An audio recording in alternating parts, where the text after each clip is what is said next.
Welcome to CN TV.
Police station తర్వాత NDPS task force సిబ్బంది అందరూ కలిపి ఒక మంచి వర్క్ చేసి ఒక ఖచ్చితమైన సమాచారం మేరకు వెహికల్ చెకింగ్ చేస్తూ ఒక వ్యక్తి మీద నిఘా పెట్టడం వల్ల ఈ ఊలంగి ప్రకాష్ అని మన అలగం గ్రామం జీమాడుగుల మండలం చెందిన ఒక వ్యక్తిని ఒక 53.84 కిలోలు ద్రవరూప గంజాయి పెద్ద ఎత్తున సీజ్ చేయడం జరిగింది.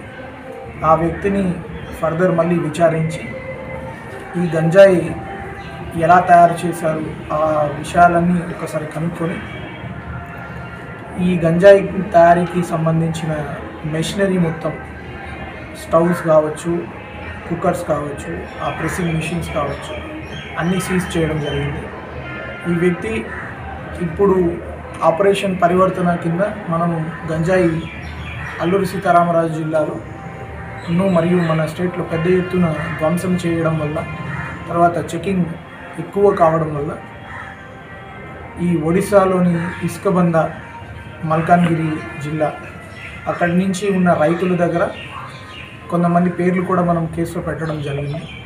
వాళ్ళందరూ దగ్గర నుంచి ఈ కర్ణాటక, కేరళ, రాజమండ్రికి సంబంధించిన వ్యక్తుల దగ్గర అడ్వాన్స్ తీసుకొని ఈ గంజాయిని ప్రొక్యూర్ చేసుకొని వాళ్ళకి ఈజీగా ట్రాన్స్పోర్ట్ చేసేటట్లు ఈ ద్రవరూప గంజాయిని తయారు చేసి ఎక్స్పోర్ట్ చేయడానికి రెడీ అవుతున్న క్రమంలో మనం పట్టుకోవడం జరిగింది.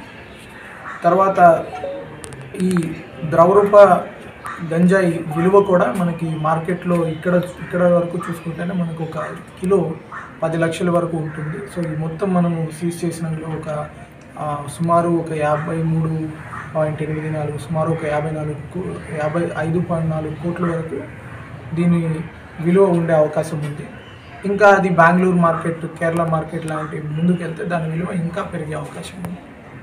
సో ఇది ఈ మంచి ఇన్ఫర్మేషన్ జనరేట్ చేసి మంచి వర్క్ చేసిన చింతపల్లి సర్కిల్ సిఐ గారికి, తర్వాత ఎస్ఐ గారు, అన్నవరం ఎస్ఐ అందరికీ నా అభినందనలు. ఎస్పెషల్లీ స్టాఫ్ కూడా కొన్ని ఇంటీరియర్ ఏరియాలో ఎలక్షన్ ఒత్తిళ్ళు, ఎలక్షన్ టైంలో కూడా ఇట్లాంటి మంచి క్యాచ్ పట్టుకోవడం చాలా హర్షణీయం. Thank you.